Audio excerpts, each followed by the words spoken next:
ମୋ ନାଁ ଶ୍ରୀଚନ୍ଦନ କର ବଲ୍ଲଭପୁର ହେଇଛି ଯାହା ସରକାର ଗୋଟେ ବସଷ୍ଟାଣ୍ଡ କରିଛନ୍ତି, ଯାହା ନ୍ୟାସନାଲ ଭାବରେ ବସଷ୍ଟାଣ୍ଡ ଦେଖିବାକୁ ମିଳୁନି, କିନ୍ତୁ ଗୋଟେ ଗାଁ ଗହଳିରେ ବସଷ୍ଟାଣ୍ଡ ଅଛି। କେତେ ଖୁସି ଅନୁଭବ କରୁଛନ୍ତି? ବସଷ୍ଟାଣ୍ଡ ଆଜ୍ଞା କଣ ହବ, ସ୍ୱାଧୀନତାର 77 ବର୍ଷ ପରେ ବି ଆମର ଏଇ 5 ନମ୍ବର କେନାଲ ରାସ୍ତାରେ ଗୋଟାଏ ନାଲି ମାଟି ପଡି ପାରିଲାନି। ଏ ବସଷ୍ଟାଣ୍ଡ କରିକି ସରକାରଙ୍କର ଏ ଗୋଟା ପ୍ରହସନ। ଟ୍ରଲି ସାଇକେଲ ଯିବା ଆଜ୍ଞା ଏ ରାସ୍ତାରେ ସମ୍ଭବପର ନୁହଁ। ଆଉ ଏ ବସଷ୍ଟାଣ୍ଡ କରିକି ଏଇ ଯୋଉ ଲକ୍ଷ ଲକ୍ଷ ଟଙ୍କା ସରକାର ଖର୍ଚ୍ଚ କରୁଛନ୍ତି, ଏଇ ଖର୍ଚ୍ଚ ଯଦି ରାସ୍ତା କାମରେ ଖର୍ଚ୍ଚ କରିକି ରାସ୍ତା କାମଟାକୁ ସୁଧାରି ନିଅନ୍ତେ, ତାହେଲେ ଏ ଅଞ୍ଚଳବାସୀ ଭାରି ଖୁସି ହୁଅନ୍ତେ। କିନ୍ତୁ ଏଇ ରାସ୍ତା ନ ହବାର କାରଣ ଇଏ ଭୋଟ ପାଇଁ, ଏଇ ଯୋଉ 2024 ମସିହା ଇଲେକ୍ସନ ପାଇଁ ଇଏ ଗୋଟେ ସରକାରଙ୍କର ପ୍ରହସନ। ଏଠି କିଛି ଆପଣଙ୍କର ଯୋଉ କୁଜି ନେତା ଅଛନ୍ତି ଏଇ ଅଞ୍ଚଳର, ଏଇ କୁଜି ନେତାଙ୍କ ସ୍ୱାର୍ଥ ଦୃଷ୍ଟିରୁ ଏଇ ରାସ୍ତା କାମ ବନ୍ଦ ରହୁଛି, ପୁଣି କିଛି ଦିନ ସଦାସଦି ହେଲେ ହେଇଯାଉଛି, ପୁଣି ବନ୍ଦ ରହୁଛି, ଏମିତି ଚାଲୁଛି। ସେମାନଙ୍କର ସ୍ୱାର୍ଥରେ ଆଞ୍ଚ ଆସୁଛି ବୋଲି ଏଇ ରାସ୍ତା କାମ ଅଟକି ଯାଉଛି, ତେଣୁକୁ ରାସ୍ତା କାମ ହେଇପାରୁନି। ଏ ଯୋଉ ସାଇକେଲ ଗାଡି ମଟର ଯିବା ସମ୍ଭବପର ନୁହଁ, আর বস স্ট্যান্ড କରିଦେଲେ କଣ ଦୁଃଖ ପଡିଯିବ ଏ ଅଞ୍ଚଳବାସୀଙ୍କର? ଆପଣ ଅଞ୍ଚଳକୁ ଲକ୍ଷ୍ମୀ ବସ ଗଡୁନି?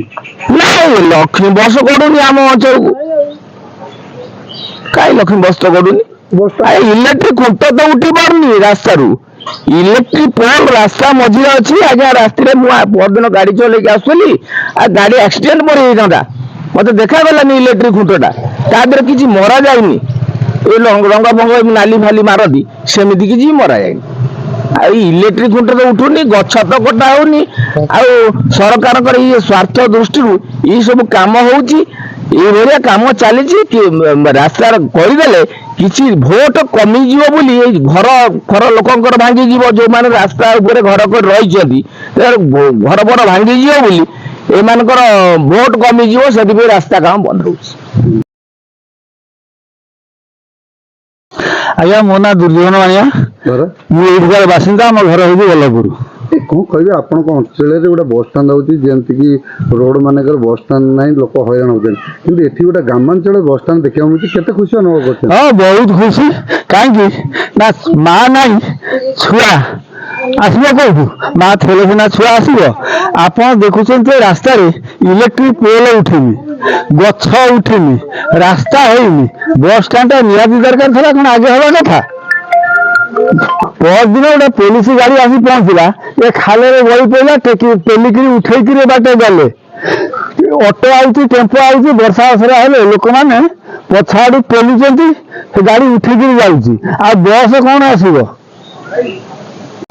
ଇଏ ହଉଛି କେବଳ ଏ ସରକାରର ପ୍ଲାନ। କାରଣ ରାସ୍ତା ନାହିଁ, କିଛି ନାହିଁ, କୋଟି କୋଟି ଟଙ୍କା ସରକାରଙ୍କ କଣ୍ଟ୍ରାକ୍ଟରଙ୍କୁ ପୋଷିକିରି ଏ କାମ ସବୁ ହଉଛି। ଏଗୁଡାକ ସବୁ ମାରିପିଟି ଖାଇବା କାମ ହଉଛି ସରକାରର। ତେଣୁ ଏ ଓଡିଶା ସରକାର ସବୁଦିନ ଏଇ ପ୍ରକାର ଲୋକଙ୍କୁ ଭୁଆଁ ବୁଲାଇ ଭଣ୍ଡେଇ ଭାଣ୍ଡେଇ ଖାଉଥିବ, କଣ୍ଟ୍ରାକ୍ଟର ପୋଷୁଥିବ। ମଣ୍ଟୁ ଆପଣ ନା ମଣ୍ଟୁ ଦୌଡ଼ି, କୋଉ ଗାଁ? ବଲ୍ଲଭପୁର। ଆପଣ ଅଞ୍ଚଳରେ ଗୋଟେ ବସଷ୍ଟାଣ୍ଡ ହେଇଛି, କେତେ ଖୁସି ଅନୁଭବ କରୁଛନ୍ତି? ବସଷ୍ଟାଣ୍ଡ ଥିଲେ ରୋଡ ତ ଆମର ନାହିଁ ଏପଟରେ ନା, ରୋଡ କାମ ହେଇନି ଟୋଟାଲି। ରୋଡ ନାହିଁ, ସେଠି ବସଷ୍ଟାଣ୍ଡ କରିଦେଇଛନ୍ତି। ଗୋଟେ ଟଲିରେ ଯାଇପାରୁନି, ଲୋକ ଯିବାକୁ ବହୁତ ହଇରାଣ ହଉଛନ୍ତି। ବହୁତ ହଇରାଣ ଲୋକ ହଇରାଣ ହଉଛନ୍ତି, ଲୋକ ପଡୁଛନ୍ତି, କାଦୁଅ ହଉଛି, ମାନେ ଲୋକ ଯିବାକୁ ହଇରାଣ, ମାନେ ଆମେ ବି କାରବାର ହେଇପାରୁନୁ। ଏ ବସଷ୍ଟାଣ୍ଡ ହେଇଛି ମଣ୍ଟୁ ଦେଉରି, କୋଉ ଗାଁ? ବଲ୍ଲଭପୁର। କଣ କହିବେ, ଆପଣଙ୍କ ଅଞ୍ଚଳରେ ଗୋଟେ ବସଷ୍ଟାଣ୍ଡ ହେଇଛି, କେତେ ଖୁସି ଅନୁଭବ କରୁଛନ୍ତି? ଖୁସି। ବସଷ୍ଟାଣ୍ଡ ହେଇଛି, ଆମେ ବହୁତ ହଇରାଣ ହଉଛୁ, ରୋଡ ନାହିଁ, କାଦୁଅ ହଉଛି, ଲୋକ ବି ଯିବା ଆସିବା ପାଇଁ ହଇରାଣ ହଉଛନ୍ତି, ପଡୁଛନ୍ତି, ବହୁତ ଇଏ ହଉଛନ୍ତି। ଗୋଟେ ବସ୍ ଆସୁନି? ବସ କେମିତି ଆସିବ? ରୋଡ ତ ନାହିଁ ଟୋଟାଲି। ଖଲି ଯିବାକୁ ତ ରୋଡ ନାହିଁ, ଆମେ ଲୋକ ତ କାରବାର ହେଇପାରିଲାନି ନା। ଆଉ ବସ ଏପଟେ କଣ ଆସିବ? ବସଷ୍ଟାଣ୍ଡ ହେଇଛି କାହା ସ୍ୱାର୍ଥରେ? ଇଏ ହଉଛି କୁଜିନେତାଙ୍କ ପାଇଁ। କୁଜିନେତା କରିକି ଗୋଟେ ଇଏ କରିଛନ୍ତି। ଆଉ କୁଜିନେତା କେମିତି କଣ୍ଟ୍ରାକ୍ଟର ପାଇଁ ଲାଭ ହେବ, ସେଥିପାଇଁ ବସଷ୍ଟାଣ୍ଡ କରିଛନ୍ତି।